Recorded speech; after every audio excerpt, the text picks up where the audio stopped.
Porque parece que nós somos ensinados a sermos seres humanos, que nascemos, crescemos, evoluímos e morremos e ponto final.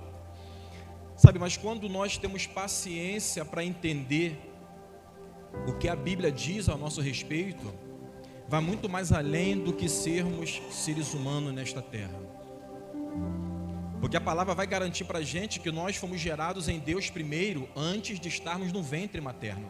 Então não existe acidente, gravidez por acidente. A palavra fala que Ele já tem todos os nossos dias contados antes de nascermos.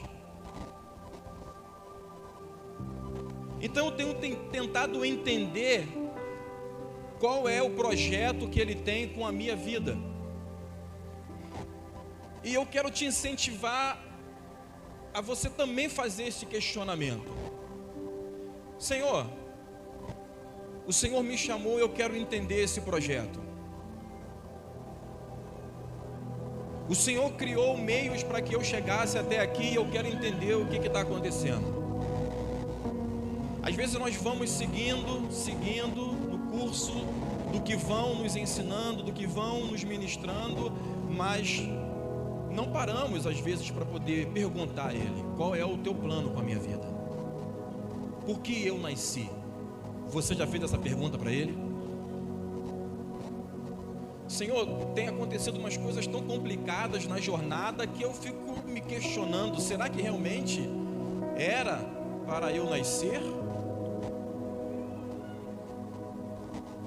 Sabe, em meio a esses questionamentos, o Senhor me levou a esta passagem que está em Gênesis 4. Aqui está acontecendo um culto entre dois irmãos diante do seu Senhor Deus. Sabe, e neste culto que está acontecendo aqui com esses irmãos, porque um culto,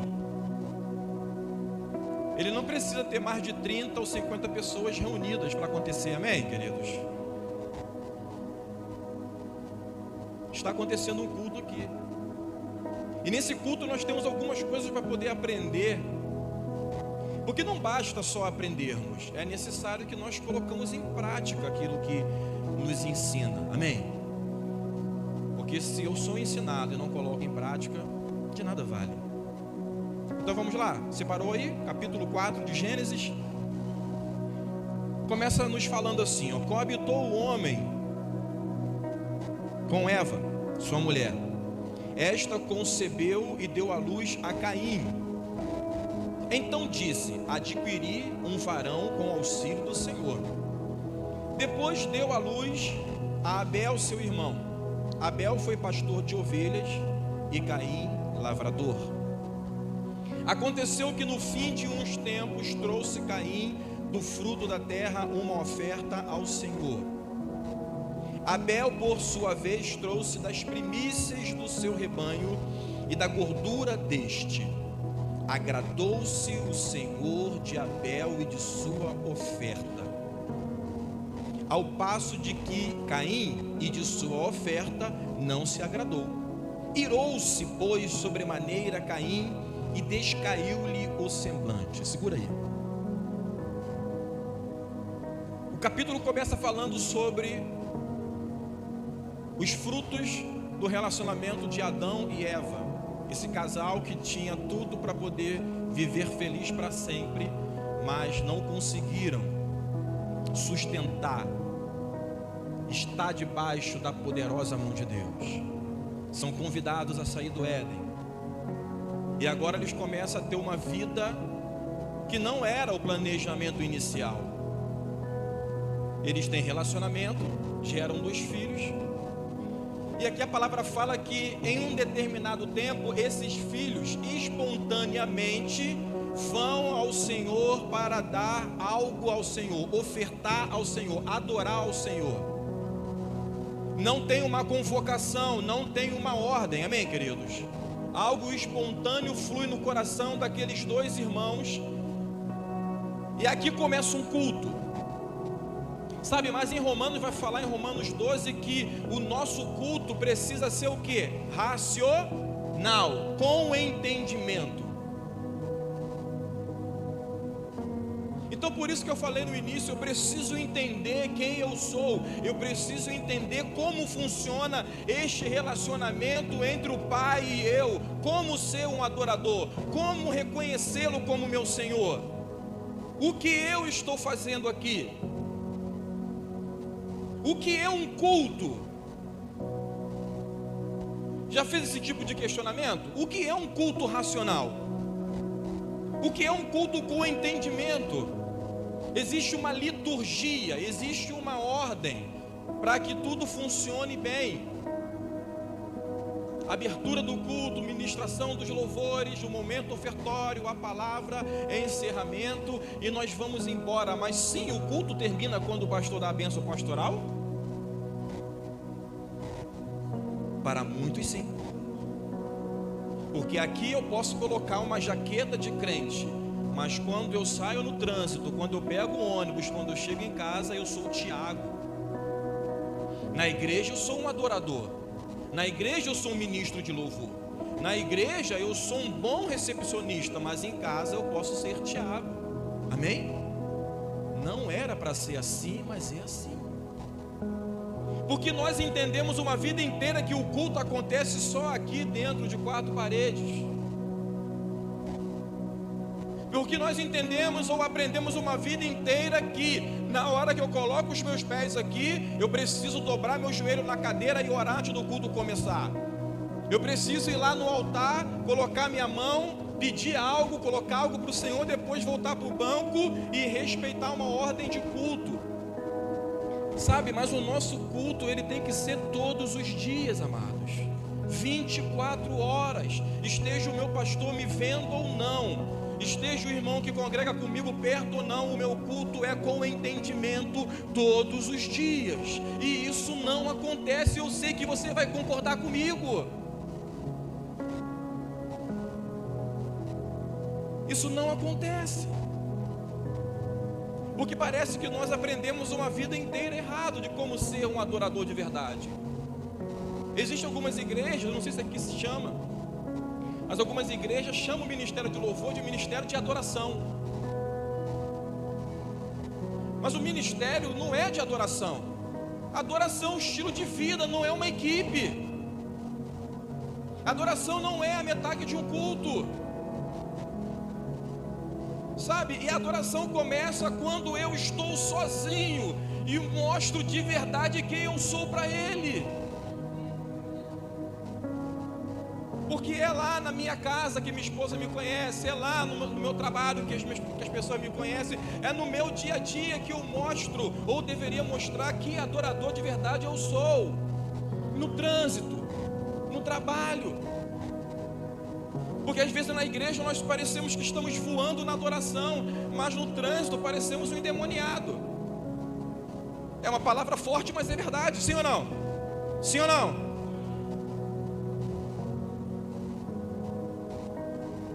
Se talvez alguém perguntar para o meu vizinho, você conhece o pastor Tiago? De repente eu corro o risco dele falar assim, ele é pastor? Ele é pastor? Sabe, então em meio a essa espontaneidade desses irmãos que se aproximam do seu Senhor para o adorar, acontece algo muito impressionante. Deus logo mostra satisfação na vida de um, e o que me chamou a atenção é que ele fala assim o seguinte, aconteceu, 4, Abel por sua vez trouxe das primícias do seu rebanho e da gordura desta, agradou-se o Senhor de Abel primeiro, depois de sua oferta. Porque eu preciso caminhar de uma forma que Deus tenha prazer em ver que existe uma verdade em mim. E a minha adoração, ela precisa ser continuidade de quem eu sou de verdade. Porque pode parecer que Deus está recebendo a minha adoração, mas essa ordem não funciona com os céus. Primeiro Ele tem que se agradar de você e eu, e depois do que nós apresentamos. E na maioria das vezes, o que nós apresentamos pode ficar mais em destaque, dependendo do talento que você tenha, seja na eloquência, seja na dinâmica, seja na ministração, seja no canto, seja nos instrumentos, seja onde for. Você pode ser tão bom no que faz que isso vai se destacar, isso é normal. Mas para os céus não funciona assim. Por isso que ele primeiro se agradou de Abel e depois da sua oferta. Não é sobre, Abel levou a primícia, o primeiro rebanho, ele fez uma adoração, um altar de adoração porque ele deu a primeira. Porque olha só que interessante aqui, ó. Olha o 3. Aconteceu que no fim de uns tempos trouxe Caim do fruto da terra uma oferta ao Senhor. Ponto. Fala uma verdade para mim aqui, por favor. O que tem de errado aqui nesse versículo 3 quanto a Abel?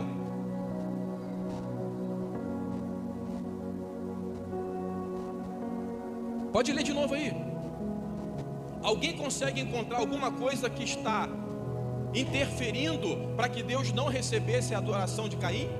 Tem alguma coisa escrito aqui? Não. Por que Deus rejeitou a adoração de Caim? Porque Deus conhecia o coração dele, conhecia ele primeiro e depois o que ele fazia. Esse é o detalhe. Porque olhando superficialmente eu posso falar, o que tem de errado em Dijan? Pô, pastor Fred, fantástico. Nós conhecemos as pessoas superficialmente.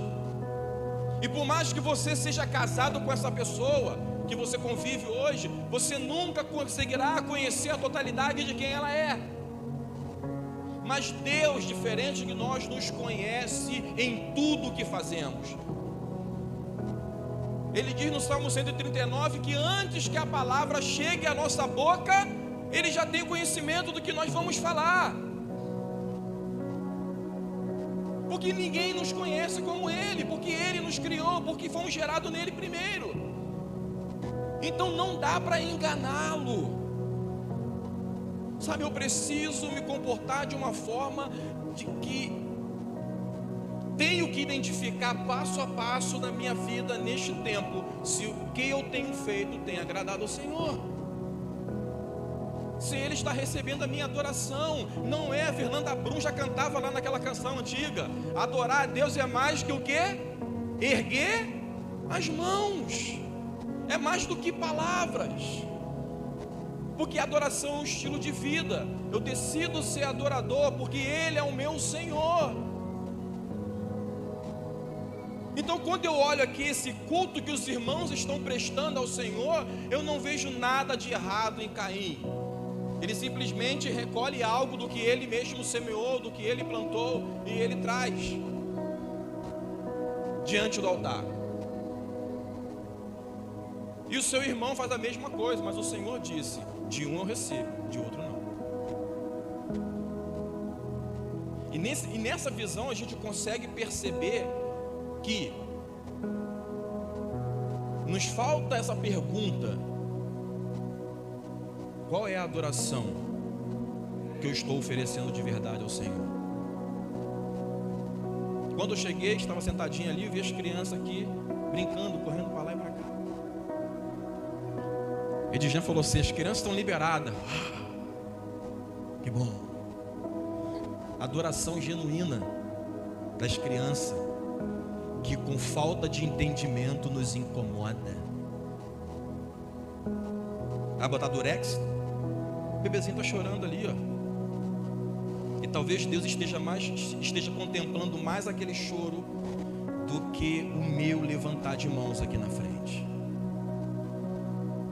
Porque nós somos doutores da adoração, porque nós sabemos como executar uma adoração, e eu sei perceber quem não sabe adorar. Um culto fantástico daquele irmãzinha lá no cantinho, quietinho, sem falar nada. Tem pecado. Alguns irmãos voando, quase tacando cadeira para cima, fogo descendo, glória a Deus. O irmãozinho está lá no cantinho, contrito, mas adorando em espírito e em verdade. Nós é que determinamos qual é a adoração certa para cada reunião. E não é assim que funciona. Porque não é sobre a adoração do meu irmão, se ela é intensa ou não, se ela é extravagante ou não. É sobre o Senhor estar recebendo a minha adoração. E a minha adoração não pode determinar o ritmo. Eu estava ouvindo hoje um vídeo, 1 minuto e pouco. E nesse vídeo veio a confirmação da ministração dessa palavra. E o rapaz, ele era ministro de louvor. E ele falou assim... um dia eu fui confrontado por Deus e isso começou a mudar a minha concepção de adoração. Aí o rapaz entrevistador, por quê? Não, porque antigamente a gente montava aquela equipe de som e fazia muitas quebradas no som, muito instrumental. Quem sabe tocar muito gosta de colocar muito incremento nas canções. E ele falou assim, sabe o que eu percebi? Que tinha certas pessoas na igreja que não conseguiam acompanhar o ritmo dos instrumentos que nós fazíamos. A minha adoração era aquela, porque eu sabia o que fazia e queria fazer mais, mas o meu ritmo não deixava alguns irmãos conseguir adorar. E eu pisei o pé no freio e comecei a mudar minha dinâmica de instrumento para que toda a igreja alcançasse um tempo bom de adoração juntos. E não é sobre o pessoal que ministrou os instrumentos aqui, é sobre ele falar assim, eu entendi que a única adoração que servia era minha, o que eu fazia acontecer com a guitarra, até que um dia o Senhor falou para mim, não é sobre você, não tente aparecer mais do que você deve, porque eu quero culto com entendimento, eu quero culto em espírito e em verdade. Não foi isso que Jesus falou para a mulher samaritana? O Pai busca adoradores que o adorem em espírito e em verdade. E aí eu posso me questionar, Senhor, será que eu tenho sido mentiroso na adoração? Será que eu tenho sido hipócrita na adoração? O quanto eu acho que estou abafando na adoração e talvez o Senhor não está nem recebendo? Eu lembrei de uma ministração do pastor Luciano Sobirá, quando ele fala sobre oferta, e ele falou assim, Deus está mais apaixonado pelo coração do ofertante do que a oferta que ele tem em suas mãos. Não é sobre quanto nós temos, até porque o nosso relacionamento vai nos levar a adorá-lo também com as nossas finanças. Mas é sobre o nosso coração. O quanto estamos dispostos a adorá-lo em espírito e em verdade. Sabe, e nessa reunião e neste culto, Deus fala que recebeu a adoração de Abel e a de Caim não. Até então nós olhamos aqui, não tem nada que possa recriminar, anular a adoração de Caim. Mas a gente lendo vamos entender um pouquinho mais para frente. 5. Ao passo que de Caim e de sua oferta não se agradou, irou-se, pois, sobremaneira Caim e descaiu-lhe o semblante. Então lhe disse o Senhor, por que andas irado? E por que descaiu teu semblante? Se procederes bem, não é certo que serás aceito? Se todavia procederes mal, eis que o pecado jaz à porta. O seu desejo será contra ti, mas a ti cumpre dominá-lo. Então eu vejo que Deus chega para Caim, ele separa um tempo para poder ter um contato direto com Caim. Chega para cá, rapaz, eu quero conversar com você. Só que não era uma pessoa qualquer na sociedade conversando com Caim, era Deus. E aqui ele se mostra um verdadeiro arrogante, indisciplinado, porque eu tenho certeza que se Deus falar aqui nessa noite, para algumas pessoas eu não recebi a tua adoração, eu tenho certeza que nós vamos sair daqui arrependidos e vamos trabalhar para que Ele volte a receber a nossa adoração, sim ou não? Porque Ele pode falar. Porque enquanto a palavra está sendo lida, Ele pode estar ministrando aí no teu espírito e no meu, que certos comportamentos nossos está fazendo com que a nossa adoração não seja verdadeira. E entender isso é ser racional. Entender isso me faz ter que ser humilde para falar: Senhor, se eu estou falhando assim, assim, assim, eu me arrependo e quero me consertar. Se eu sou um falso adorador, se eu acho que estou abafando, mas o Senhor não está recebendo a minha adoração, a minha missão, por favor, me perdoa e me faça enxergar como mudar de postura. Mas diferente de nós, Caim foi arrogante, ele ficou triste e mostrou para o Senhor que ficou chateado. E o Senhor joga uma pergunta no ar: o que está acontecendo com você, garoto? Está bicudo, por quê? Se você entendesse que estava procedendo errado e se arrependesse, isso não seria diferente? Deus fala para ele. Mas mesmo assim, isso não comoveu o seu coração. E ele continuou arrogante, prepotente, se achando o melhor dos adoradores. E o seu coração começou a ficar envenenado. Por quê? Porque a chateação dele aqui não era com Deus, amados. Sabe o que era? É porque a adoração do seu irmão foi recebida e a dele não. Foi isso que mexeu com ele. Porque nós precisamos respeitar a adoração do nosso irmão.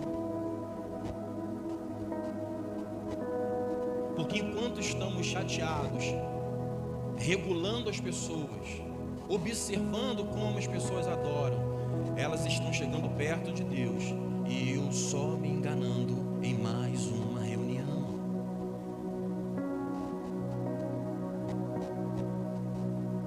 E nós temos esse declínio para perceber demais as pessoas, observar demais. Mas nós não sabemos o que está acontecendo naquele momento, naquele coração que pode estar aflito, que não tem força nem para poder levantar a cabeça, quanto mais erguer as mãos.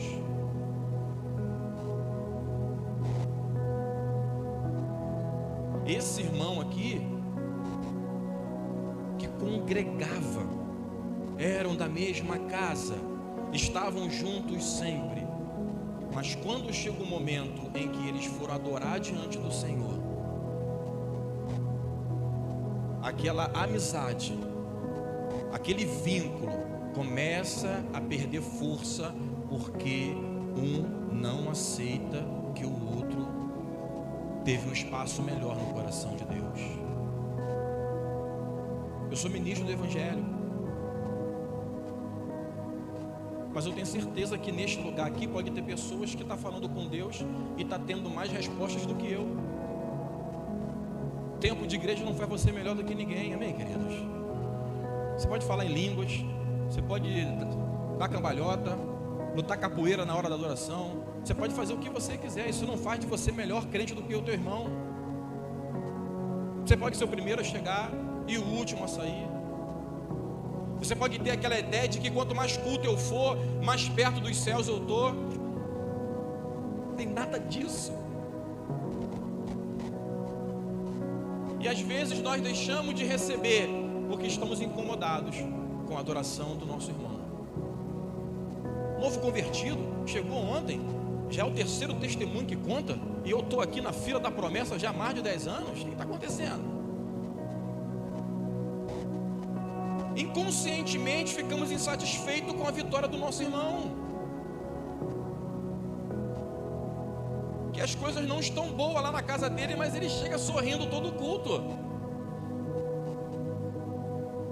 Isso não era para nos incomodar, irmãos. Nós éramos para nos alegrar com ele, com ela. E às vezes nós não conseguimos entender isso. Por quê? Porque eu ainda não perguntei para o Senhor como eu posso funcionar nesse reino tão poderoso que o Senhor me chamou. Como eu posso contribuir? Quem sou eu nesse chamamento do Senhor? Eu sei, Senhor, que o Senhor me deu certos talentos, eu sei fazer isso ou aquilo outro, mas tem mais alguma coisa que eu posso fazer? Tem mais alguma coisa que eu posso contribuir? É esse detalhe. O Senhor vê o nosso coração como homem nenhum vê. Lá em 1 Samuel fala sobre Davi e Eliabe. Samuel chega na casa de Jessé. Jessé fica preocupado. Qual é a sua vinda aqui? Fica tranquilo. Se santifica todo mundo lá, que a gente tem uma reunião agora que é determinante para o reino de Deus. E aí existe a apresentação de que o futuro rei de Israel estava ali na casa de Jessé. E aí Jessé já começa a colocar os filhos. E Samuel coloca os olhos em Jessé, em Eliabe, e fala assim: ah, Deus, é ele mesmo. Grandão, ombros largos, postura de rei, já está no exército há algum tempo. Aí Deus fala para ele assim, ó: não se empolga não, Samuel, porque você vê o exterior, eu conheço o coração dele. Mas até então, naquela reunião, não tinha nada relatado sobre Eliabe. Mas quando a guerra acontece, que Davi é enviado para levar as marmitas, e aí Davi começa a perguntar: o que está acontecendo?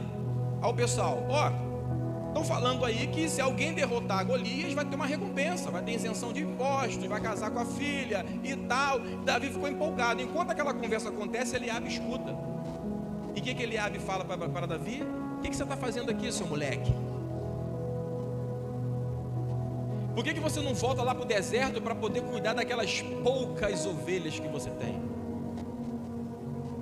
Sabe aonde foi que Deus viu que Eliabe não prestava? Porque Deus conhecia o coração dele. E esse episódio dele humilhar Davi diante do exército foi bem depois de Samuel na casa de Jessé. Então, quando eu vejo aqui a arrogância de Caim, eu consigo entender que sim, a oferta que Caim ofereceu ao Senhor e sua adoração, nada tinha errado. Porém, não era o que Caim apresentou, mas era ele mesmo, seu coração arrogante, prepotente. Quando ele fica chateado, ele está querendo dizer: eu sou o mais velho, você deveria receber minha adoração primeiro também. E isso gera ódio em seu coração. E cada vez mais ele foi se distanciando. Olha o 8. Disse Caim a Abel, seu irmão: vamos ao campo. Estando eles no campo, sucedeu que se levantou Caim contra Abel, seu irmão, e o matou. Eu fiquei assim muito perplexo, porque esse versículo é muito curto. Não tem uma narrativa de como aconteceu. Era mais uma vez que os dois iam para o campo. Era mais uma vez que eles faziam o que estava de costume. Era mais uma vez que eles estavam vivendo como sempre. Só que Abel não sabia que aquela ida ao campo era a última dele. E ele foi mais uma vez com seu irmão, como tantas outras vezes. E deve ter ido no caminho brincando, se divertindo. E enquanto ele estava leve, porque ainda há pouco o Senhor tinha recebido a sua adoração, o irmão dele já estava maquinando a morte. E mais na frente Deus vai falar assim: Caim, cadê o teu irmão? Sabe, e isso me deixou sem chão, porque talvez Deus pode perguntar para você e eu hoje: olha quantas cadeiras estão vazias aqui. Deus pode perguntar para a gente: cadê o seu irmão? Cadê o seu irmão que já tem uns 3 ou 4 cultos que não vem?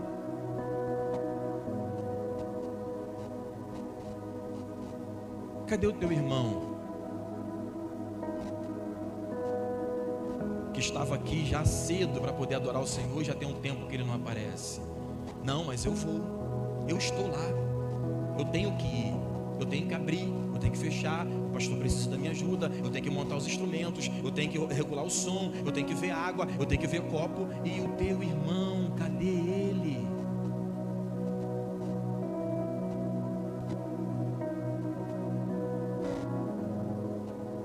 O teu irmão que estava acostumado a sentar do teu lado, nessa cadeira que está vazia, aonde ele está?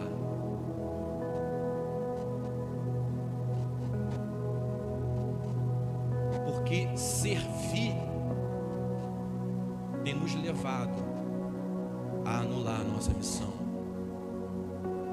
o excesso de serviço, o excesso de compromisso tem nos feito ser automáticos até na nossa adoração. Sim ou não? Sim ou não? Fala assim alto para ser libertador. Sim ou não? Sim, somos automáticos. Era para ser espontâneo, era para ser delicado, e quando nós percebemos, já estamos indo. E Deus pode estar perguntando para a gente hoje: cadê o teu irmão? Você não percebeu que teu irmão não veio?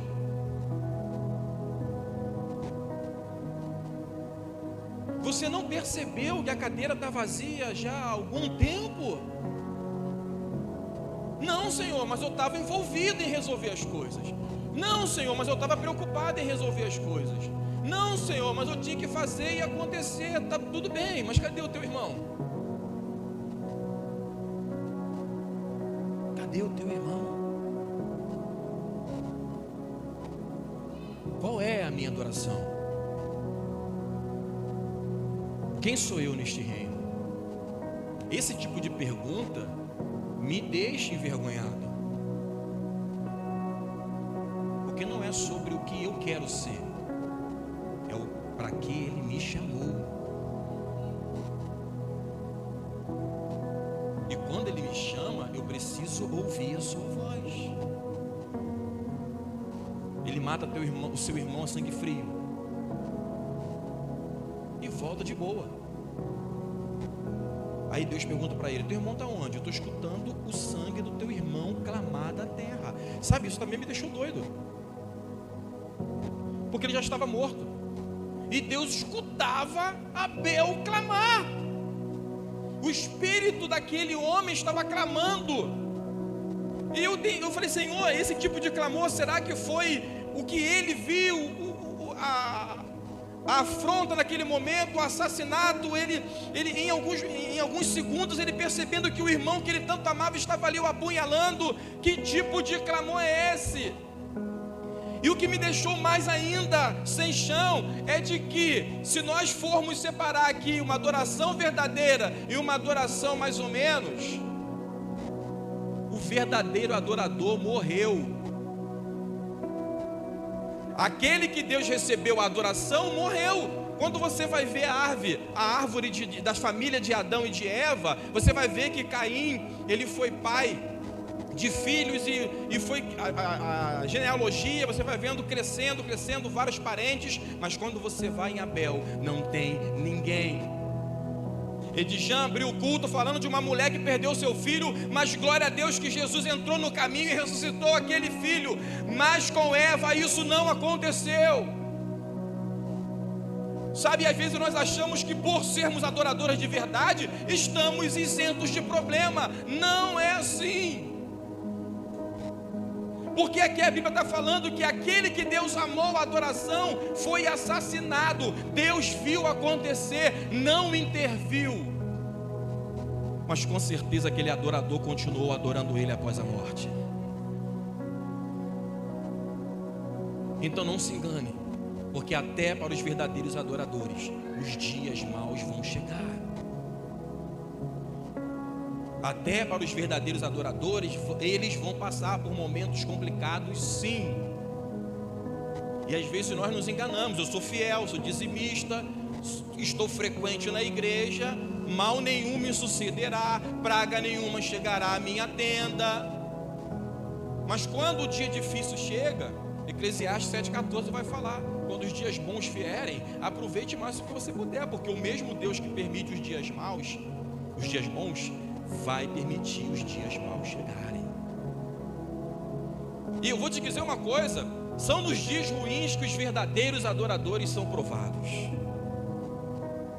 São nos momentos complicados que nós mostramos de verdade se só somos adoradores quando está dando tudo certo, ou se conseguimos erguer a nossa voz e a nossa mão quando não temos motivo para isso.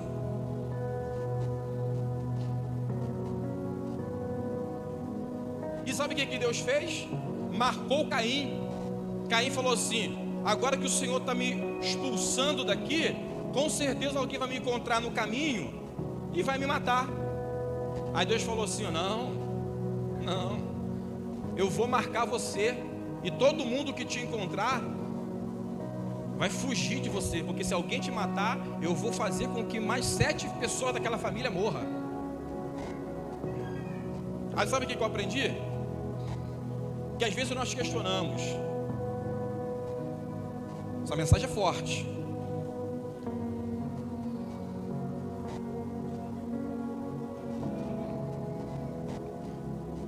Fulano tão novo, com potencial gigantesco, uma vida inteira pela frente, morreu.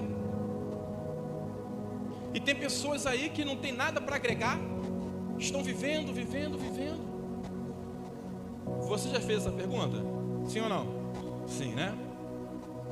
Tem pessoas que estão aí, ó, na cama, entrevado, com anos e anos, precisando de cuidado. Aí às vezes a gente olha assim: Senhor, por que não leva logo? Está sofrendo numa cama. E não é questão que a pessoa morra logo. Por cuidado a gente fala assim: mas por que? Para poder ficar numa cama vegetando, que alguém dê na boca, que dê banho?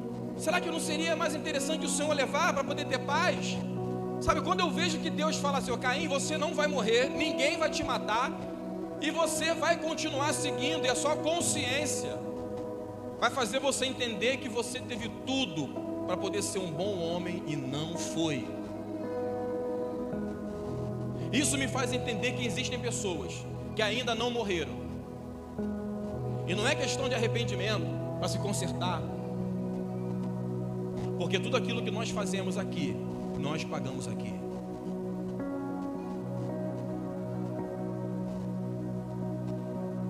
Por isso que muitas das vezes o cristão ele é mal falado. Aprontou todas, agora se converte, acha que é crente, vai para o céu, está tudo bem. E o seu passado, Tiago? E o que você fez lá atrás, Tiago? Existem pessoas que estão ainda aqui porque simplesmente é resultado do que elas fizeram. E foi isso que Deus fez com Caim.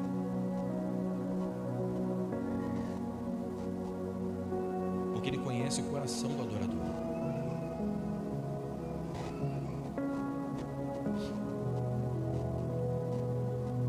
Eu separei uma passagem aqui para dividir com vocês. Dá tempo? Rapidinho. Lucas 18, versículo 9. Abre lá, por favor. Lucas 18, 9.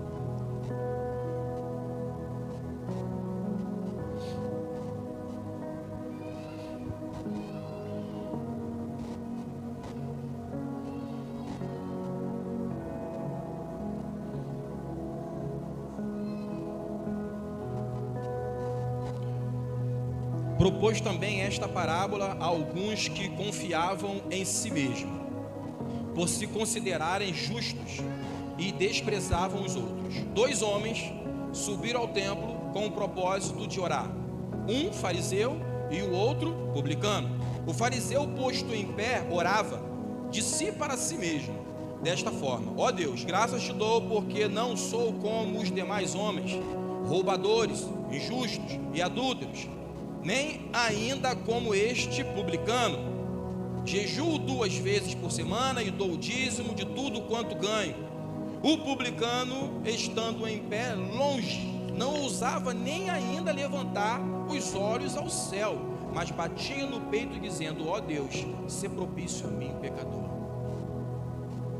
O fariseu, ele diz assim: Senhor, não há ninguém mais adorador do que eu aqui. O fariseu coloca o currículo dele de crente diante do altar. Eu faço, eu aconteço, sou o primeiro a chegar, o último a sair. E aí o publicano, que era mal visto naquela época, porque ele cobrava impostos acima dos valores para os judeus, ele fala o quê? Ele não tinha nem coragem de olhar para o céu. Ele fala assim: Senhor, só isso o Senhor me receber aqui, eu já estou satisfeito. Aquela adoração nos traz o entendimento de que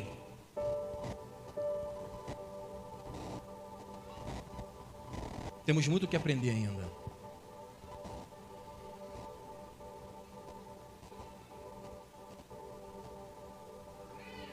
Algumas pessoas chegaram para Jesus e falaram assim: mas eu faço a sua obra, expulsei demônios em seu nome, eu fazia tanta coisa na tua obra. E Jesus falou para eles assim: aparta-te de mim, porque eu não vos conheço.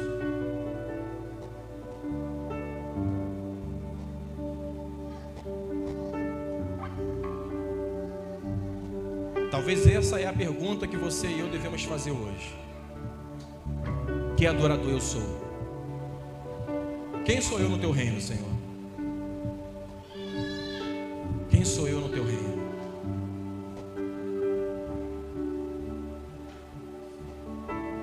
Talvez sair daqui hoje, o mais assertivo seja entrar no nosso quarto, fechar a porta e sermos um verdadeiro adorador onde ninguém está vendo. E perguntar para Ele: eu estou sendo um verdadeiro ou um falso adorador?